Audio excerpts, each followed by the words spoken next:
Hollow sphere very very important. अब hollow sphere का मतलब है बेटा जो भी चार्ज है वो स्फीयर के सरफेस पे है, अंदर से स्फीयर हमारा खाली है।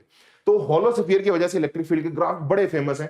दिमाग में जरा ध्यान से सुनना, 3 पॉइंट्स मैं तुम्हारे सामने ले रहा हूं, एक अंदर, एक सरफेस पे, एक बाहर।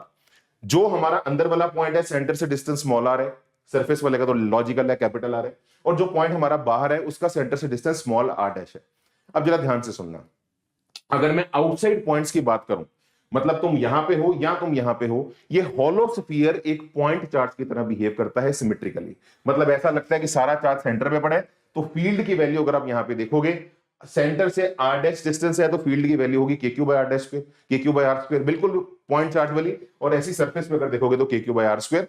तो याद रखना, ये सॉलिड के लिए भी वैलिड है।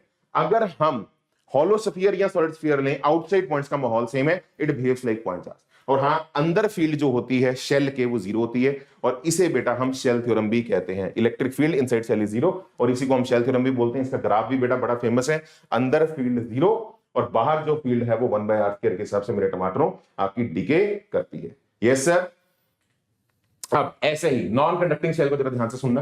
अब अगर मैं सॉलिड स्फीयर ले लूं, मान लो एक स्फीयर हमारा सॉलिड स्फीयर है। अच्छा एक और बात बताऊं, सॉलिड स्फीयर बेटा याद रखना हमेशा नॉन कंडक्टर होता है, क्योंकि ना कंडक्टर के सरफेस पे ही चार्ज रह सकता है, कंडक्टर के अंदर चार्ज कभी भी नहीं जा सकता। तो अगर मुझे एक सॉलिड स्फीयर बनाना है, मतलब पूरे वॉल्यूम पे अगर मेरा चार्ज है, पूरा वॉल्यूम से अगर ये चार्ज हमारा बड़ा पड़ा है, तो हमेशा याद रखिए ये नॉन कंडक्टर होगा। अब यहां पे ना दो वेरिएबल्स हैं, एक तो पूरे स्फीयर का चार्ज है क्यू, रेडियस है कैपिटल आर, और अगर क्योंकि चार्ज हमारे पूरे वॉल्यूम पे डिस्ट्रीब्यूटेड है तो हम एक यहां पे टर्म डिफाइन करते हैं rho, that is volume charge density, that is total charge by total volume.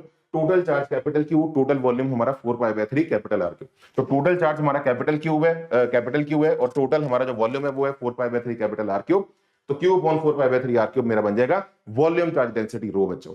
फिर वही बेटा बात, 3 पॉइंट्स, एक हमारा बाहर वाले का डिस्टेंस सेंटर से आर डैश, सरफेस पे कैपिटल आर, अंदर स्मॉल आर। तो सबसे पहले तो बाहर वाला बता देता हूं, बाहर वाले पॉइंट्स पे it behaves like point charge.